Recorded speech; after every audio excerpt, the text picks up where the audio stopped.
Следния въпрос е от В, жена, за отношението на К към нея. Панаха къмшик, ковчег и птици.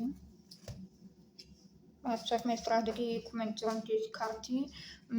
Съжалявам да го кажа, но аз по тези карти виждам насилие, неприятно отношение, някаква загуба сериозна, която вероятно е претърпял този мъж. За мен не виждам да има добро отношение той към нея. Съжалявам да го кажа.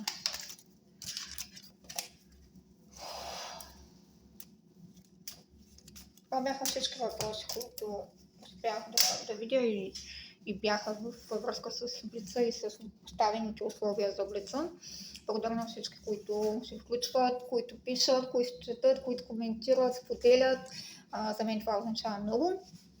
Надявам се скоро да стигнем. Аз съм зодия Стрелец, съм доста така, може би някакъв път гледам нереалистично на нещата, но ако има 1000 последователя в TikTok, това ще ми позволи да пускам лайв видеа там, вместо да качвам всяко едно клипче по-отделно, да правим лайв видеа, така че харесвайте, споделяйте, абонирайте се за мен и за канала в YouTube и в TikTok. И скоро да можем да пускаме лайв видеа там.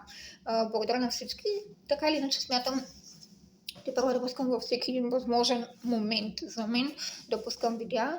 Така че очаквайте още много блицове в страничката ми. Последвайте я. Практики за здраве и щастие!